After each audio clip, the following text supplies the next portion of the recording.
Bom, pessoal, bom dia a todos. Nós tivemos aí uma notícia triste essa semana, que foi o incêndio lá no centro de treinamento do Clube Regatas Flamengo. Para mim foi muito triste essa notícia porque eu fui garoto criado ali na favela nasci ali na Ilha das Dragas, né, que era uma favela que tinha do lado do Clube Regatas Flamengo e do lado da Lagoa Rodrigo de Freitas. E depois o governo fez umas casas ali, num lugar chamado Parque Proletário do Leblon, e que era na verdade uma área que era conhecida como favela da Praia do Pinto. E aí nós mudamos da Ilha das Dragas para o Parque Proletário, onde hoje existe um conjunto que o pessoal conhece como Selva de Pedra, que fica ao lado do Clube Regatas Flamengo. E aí, com aquela proximidade toda, passei um pedaço muito grande da minha infância dentro do Clube do Flamengo, né? Sempre dava um jeitinho de entrar ali, embora não tivesse dinheiro para ser sócio, mas tinha amigos que eram sócios e que me levavam, né? E vivi um bom pedaço da minha infância ali, naquele clube, né, do Flamengo.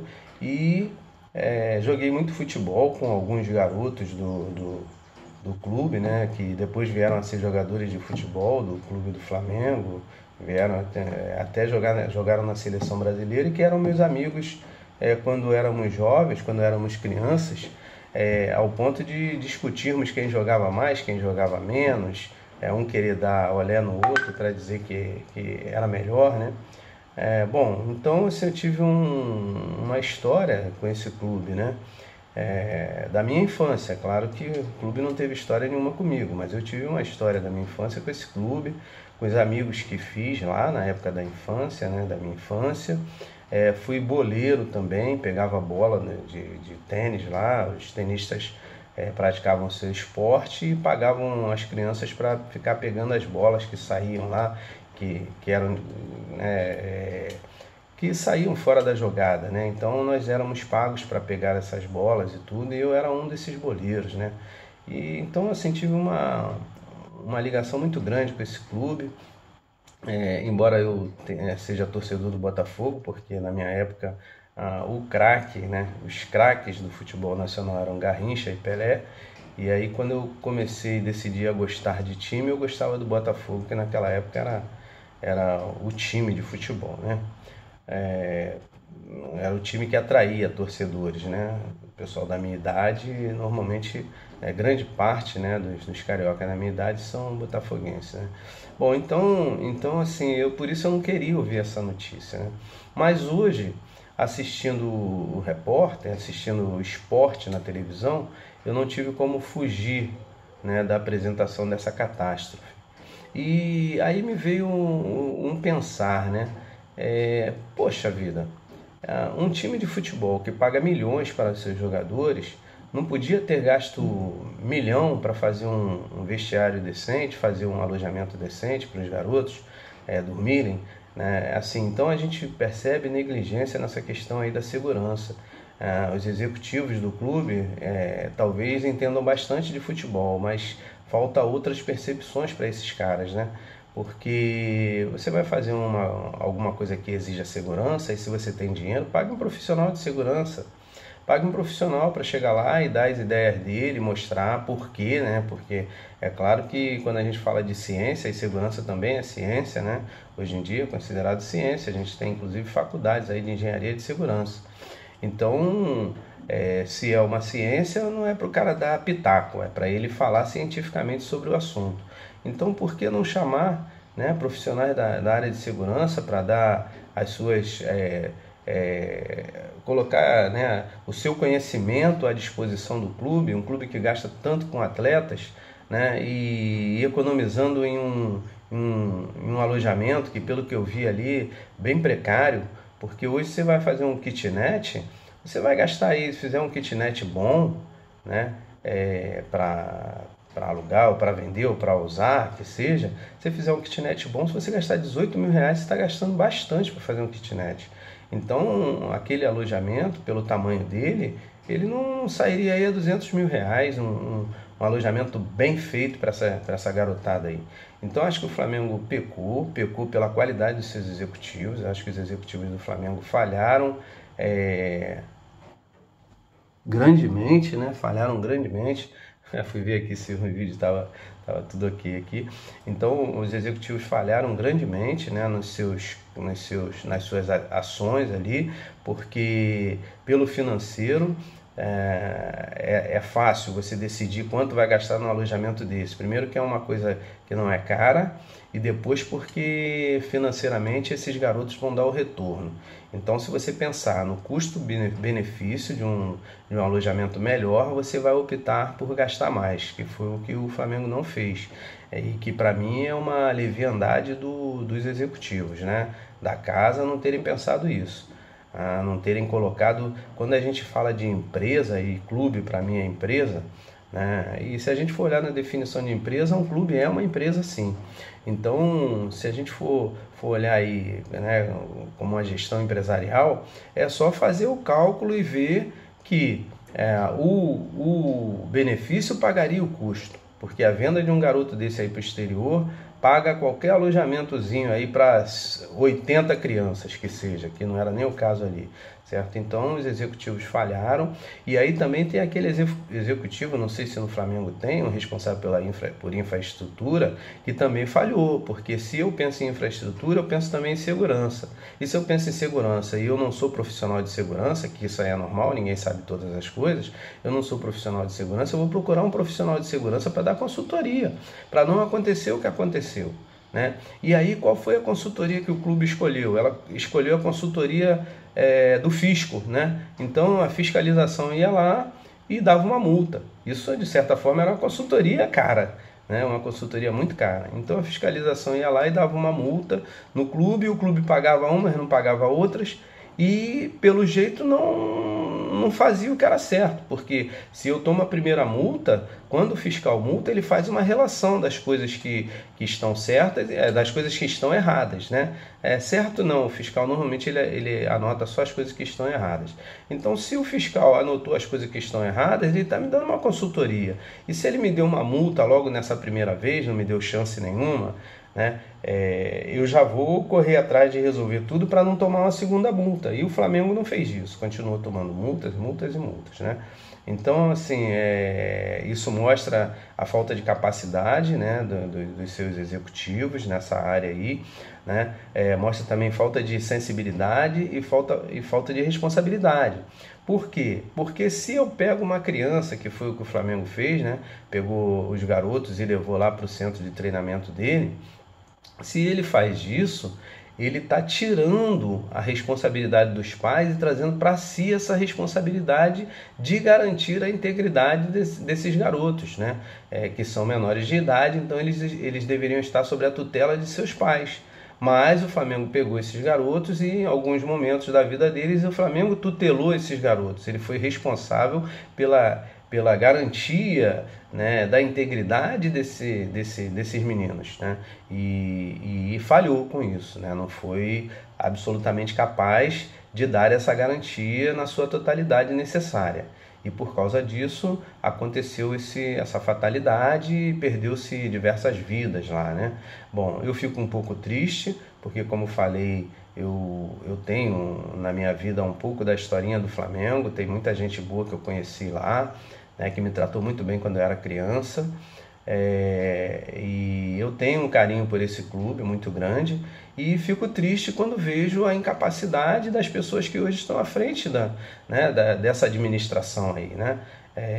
E até vai aqui mais um pedacinho da minha crítica, que eu sempre fiz crítica, né, a muitos executivos por aí. Acho que os executivos eles precisam aprender a se desvencilhar mais dos problemas, precisam colocar o seu corpo físico, né, em prol das coisas que eles estejam fazendo, né, e não ficar simplesmente sentado atrás de cadeira, dando ordem e dando bronca, né, que isso aí é o que mais executivos sabem fazer, na minha maneira de enxergar. Muitos deles não têm capacidade de experiência de vida para resolver problemas, tratam mal os seus subordinados e não tem capacidade realmente. Falo isso porque convivi muito com muitos deles aí e também tive o meu pedacinho na minha vida de chefia, né?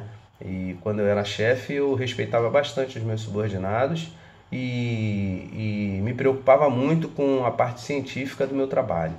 E vejo que hoje em dia não acontece sempre isso, né? Os executivos estão mais preocupados com os seus próprios nomes e a parte executiva do seu trabalho, né, é deixada de lado em muitos casos, né? Bom, então voltando, né, ao que a gente está falando aqui, acho que foi uma grande falha, né, dos executivos e acho que isso deve ser corrigido agora, porque não adianta ficar, como eu estava vendo lá na televisão, falando que a lei Pelé não isso, que a lei não sei o que é aquilo, que é do Estatuto do Adolescente é aquilo outro. Eu acho que se o clube se compromete a ter um centro de treinamento no qual os jovens ficarão por conta da responsabilidade do clube, então esqueçam as leis, façam o que tem que ser feito, né? Coloquem extintores de incêndio onde tem que ter extintor de incêndio, façam rotas de fuga para o caso de sinistros, né? E façam e se preocupem com o conforto desses jovens, porque esses jovens, na verdade, não são quaisquer jovens que estão ali, são jovens que o clube está investindo, né, para que dê depois um retorno que vale a pena no seu investimento. Então não tem que olhar esses jovens simplesmente como os coitadinhos que saíram de suas casas e foram morar no clube do Flamengo, não. Porque esses jovens eram potenciais, o clube sabe disso, porque pelo menos futebol eles se preocupam, né?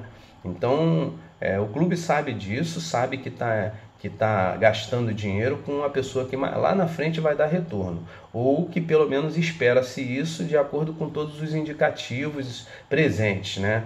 Porque é claro que o futuro a Deus pertence. De repente, quando chegar lá na frente, dá um problema no joelho, né? Acaba aí a condição da pessoa ser atleta e aí o clube não vai adivinhar isso aí, pelo menos em grande parte dos casos não dá para se prever, né? Bom, mas então agora espera-se aí que o clube seja ético, que não foi, né? Não foi. Primeiro esperou ser multado para depois consertar e algumas multas ele não consertou, né? A gente sabe que os fiscais muitas vezes são patrimonialistas, eles usam o seu cargo para prejudicar, né, algumas empresas, como eu vi um caso de uma empresa que tomou 20 milhões de multa. Uma multa que custe 20 milhões, realmente penso eu que o fiscal exagerou um pouquinho. E eles são exagerados porque o empoderamento que o Estado lhes dá confunde muito a cabeça deles e eles acham que estão ali contra qualquer pessoa que tem uma empresa, contra qualquer empresa, né? E isso aí atrapalha um pouco digamos assim, a qualidade, né, de cobrança dos fiscais, né? Cobram além do que deveriam cobrar. Isso aí eu estou falando dos honestos, porque ainda tem os desonestos, né, que cobram muito mais do que deveria cobrar para poder vender parte da multa, né, por alguma propina. Bom, então não sei se isso aí foi o caso do Flamengo, eu espero que não tenha sido, né? E torço verdadeiramente para que não tenha sido, mas provavelmente, né, o clube não pensou direitinho, não avaliou as multas que poderia tomar e que valeria muito mais a pena ter trabalhado corretamente, né? Hoje a gente tem mais essa certeza ainda por causa do sinistro que lá ocorreu, né? Bom, então eu deixo aqui os meus sentimentos, né, para a família desses jovens. Deixo também aqui um alerta sobre a lição que o Flamengo sofreu, que o Flamengo tem que ter aprendido com essa lição, né, porque isso é uma experiência, né, e esse aprendizado com a experiência ele é o mais caro que tem. A gente não faz um curso, aí vem a experiência e mostra que a gente estava errado, e quando ela mostra que a gente estava errado, fica muito difícil a gente consertar, ou fica muito caro para se consertar, que é o caso aí desse sinistro que ocorreu lá no centro de treinamento flamenguista, né? Então que fique também uma lição para os demais clubes, certo? Pensem bastante como estão tratando esses jovens, como estão tratando a família desses jovens. E que o Flamengo procure aí, não espere que os pais entrem na justiça, não. Chamem os pais e reconheçam que vocês detonaram o sonho, né? Com a negligência de vocês detonaram o sonho de muitas famílias. Né? Então, fora o sonho que eles tinham de serem jogadores de futebol, existia também o amor que o pai dessas crianças tinha por elas, que os pais tinham por essas crianças. Né? Então, esse amor ele não tem preço. Essa perda não é uma perda que se possa pagar, mas se pode diminuir bastante o sofrimento dessas famílias, porque certamente se esses garotos saíssem jogadores de futebol profissional, eles iam ajudar bastante financeiramente essas famílias. Então a minha sugestão, e eu vou dizer para vocês, se eu fosse um dos diretores aí do Flamengo, a minha proposta seria de dar 4 milhões de reais para cada uma dessas crianças aí, para os pais dessas crianças. Eles nunca mais eles iam depender de que o filho fosse jogador de futebol para eles resolverem os seus problemas de pobreza, né? Seus problemas financeiros. Né? E além do que, isso seria um grande alívio, um grande acalanto, né? Para essas famílias que não têm, que sofreram uma perda irreparável, que a parte humana jamais será coberta. A parte humana jamais será coberta, mas a parte financeira, isso aí o Flamengo pode, de repente, não contratar mais ninguém em 2019, não ganhar campeonato, mas ganhar um big de um campeonato, uma big de uma taça, que é a taça da fraternidade, né? Com esse pessoal que perdeu os seus filhos lá no centro de treinamento. Então fica aqui o meu recado sobre essa questão. Tá? Gosto muito do Flamengo, gosto muito. Talvez se eu tivesse tentado ser jogador de futebol aí, do Flamengo desses aí, do Clube Regatas Flamengo, provavelmente teria conseguido, porque jogava muito futebol, né? Então, e é até por isso que existe essa afinidade minha com esse clube, porque eu vivia lá dentro jogando bola, ninguém sabia meu nome, porque naquela época era o Pelé que era o grande jogador, então o pessoal todo me chamava de Pelé para lá, Pelé para cá, e provavelmente muitos deles não sabiam o meu nome, né? Mas, então assim, é um clube que eu tive muita afinidade, não quis ser jogador do Flamengo, porque eu amava o Botafogo, amo até hoje, então eu queria ser jogador, se fosse jogador de futebol seria do Botafogo, mas também não era a minha prioridade. A minha prioridade sempre foi, o meu exemplo sempre foi um dos patrões da minha mãe, que era o Dr. Júlio, né, que era engenheiro, e eu queria ser como ele, queria ser um camarada letrado, gostava muito de estudar e queria chegar onde, graças a Deus, eu cheguei. Né? Hoje eu ganho dinheiro às custas do estudo que eu tenho. Né? Então, mas essa questão aí de pelada, então sempre me agradou muito. Né? Joguei bola com muita gente, alguns garotos que se tornaram jogadores profissionais do Flamengo, inclusive 2 amigos meus que acabaram na seleção brasileira e tudo. Né? Então, isso eu estou dizendo para mostrar que existe uma relação minha com esse Clube Regatas Flamengo. Então, o que eu estou torcendo é que esse clube aí se levante, né, que resolva essa questão aí muito tétrica, né, uma questão horrível de ser resolvida, mas que resolva aí com assertividade, né, e que chame os pais dessas crianças e mostre, olha, nós somos o Flamengo, aquele Flamengo que todo mundo fala aí, que tem talvez seja, acho que é a 3ª maior torcida do mundo e tudo. Então esse Flamengo está na hora agora de mostrar para que veio, né, chamar essas famílias aí e dar uma boa compensação para os pais dessa garotada aí e ultrapassar, né? Que essa diretoria aí ultrapasse essa falha que eles cometeram. Então aqui para o meu vídeo e eu quero deixar um forte abraço a todos e a minha torcida para que tudo dê certo para os envolvidos nesse acidente, né? Incidente também, né?